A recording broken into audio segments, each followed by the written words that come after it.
Kisah Alp Arslan, singa perkasa dari Seljuk, bayi yang ditakdirkan menjadi singa. Pada abad ke-11 di tengah padang stepa Asia Tengah yang liar dan tanpa batas, lahir seorang bayi laki-laki. Dari rahim seorang perempuan Turki, bayi itu diberi nama Muhammad bin Daud Chagri. Namun dunia tidak mengenalnya dengan nama itu. Dunia lebih mengingatnya dengan gelar kehormatan yang menempel sepanjang zaman. Alp Arslan, singa pemberani. Masa kecilnya tidak dihabiskan dalam istana megah yang nyaman, melainkan di tenda-tenda nomaden. Ia menyaksikan para penunggang kuda Turki yang tangkas, mendengar suara peluit angin yang membawa dingin gurun, dan menghirup aroma kuda serta besi.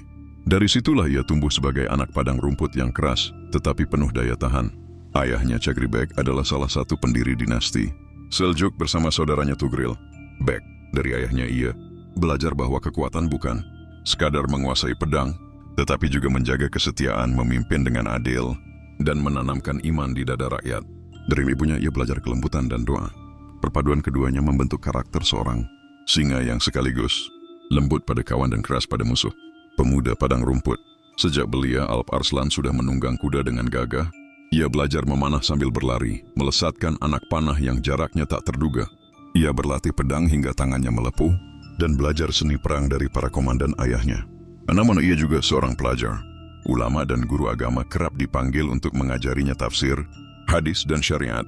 Ia tumbuh dengan kesadaran bahwa dirinya bukan sekadar anak bangsawan. Ada sesuatu dalam dirinya yang membuat orang-orang sekitarnya melihat tanda kebesaran. Ketika ia berbicara, kawan-kawan sebayanya mendengarkan.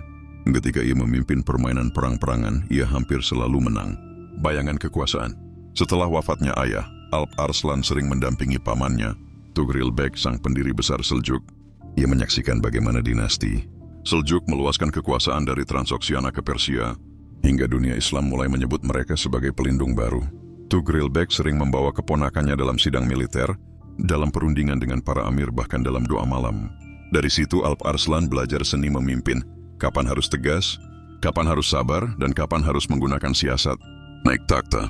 Ketika Sultan Tugril wafat tanpa keturunan pada tahun 1063, Seljuk berada di persimpangan. Para bangsawan berselisih tentang siapa yang layak menggantikannya. Ada yang mendukung Alp Arslan, ada pula yang menentang.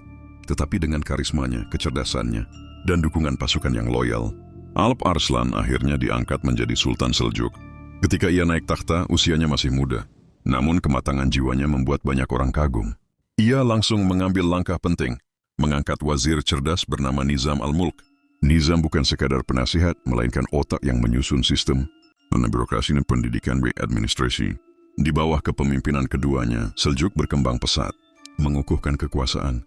Langkah pertama Alp Arslan sebagai sultan adalah memadamkan pemberontakan di Khurasan. Musuh-musuh yang mencoba merongrong Seljuk segera dihancurkan. Ia setelah di Rusia dia memperkuat kendali atas Persia dan bergerak menuju Kaukasus. Armenia, Georgia, dan wilayah sekitarnya merasakan gempuran pasukan kavaleri Seljuk yang lincah.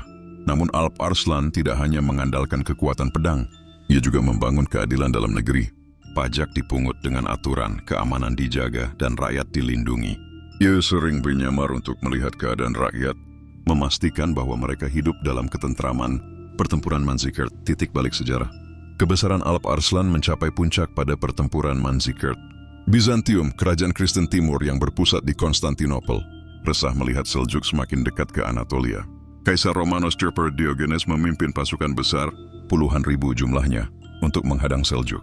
Alp Arslan, dengan pasukan yang jauh lebih sedikit, memilih menghadapi mereka. Malam sebelum pertempuran, ia melakukan salat, mengenakan kain putih sebagai tanda siap mati syahid, dan berkata kepada tentaranya, "Hari ini aku tidak lagi sultan. Aku hanya seorang prajurit. Jika aku gugur, kafan ini cukup bagiku. Jika aku menang, maka kemenangan ini milik Islam." Pertempuran pun pecah. Dengan taktik jenius, Alp Arslan memerintahkan pasukannya berpura-pura mundur. Bizantium terjebak dalam perangkap, barisannya hancur, dan panah Turki menghujani mereka. Akhirnya, Kaisar Romanos sendiri ditangkap. Dunia terkejut.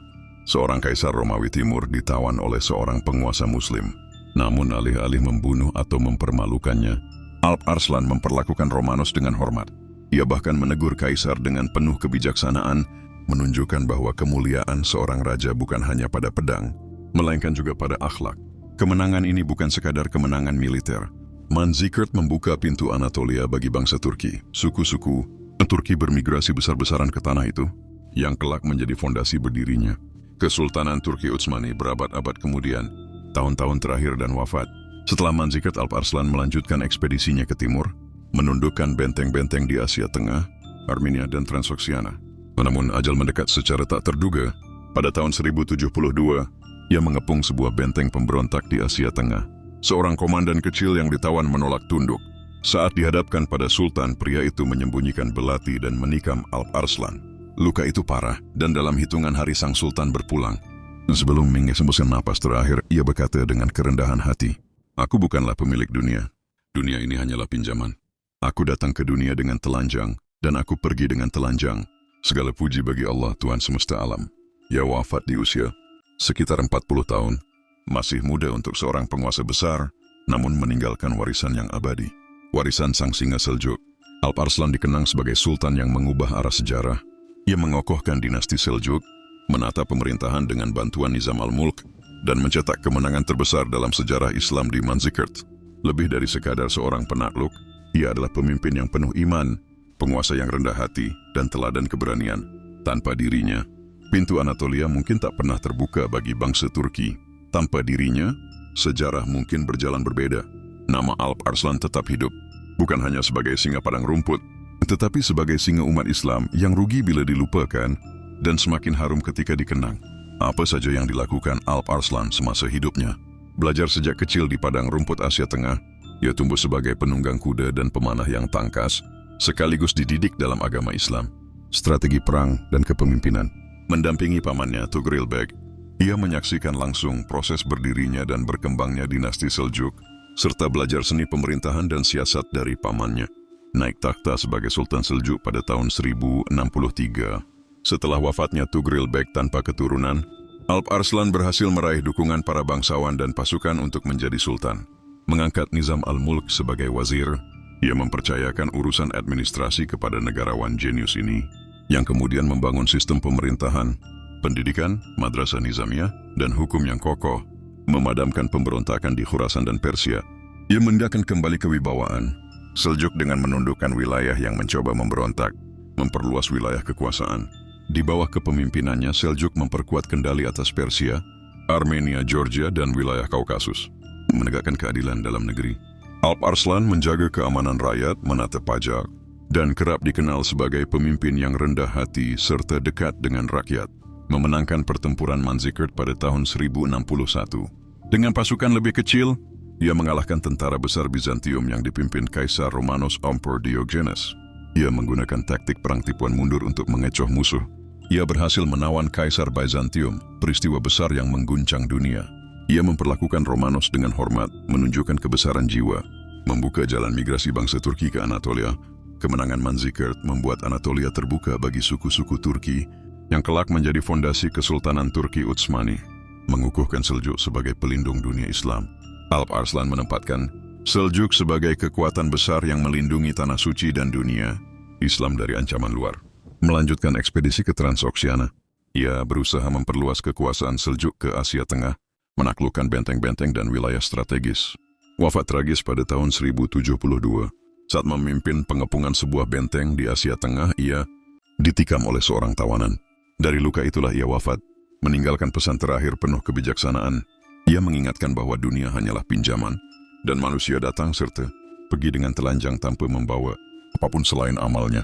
Jadi Alp Arslan bukan hanya seorang penakluk, tetapi juga pemimpin yang menata pemerintahan, pejuang iman yang saleh, raja yang membuka jalan bagi bangsa Turki di Anatolia, dan sosok yang warisannya berlanjut hingga ratusan tahun setelah wafatnya.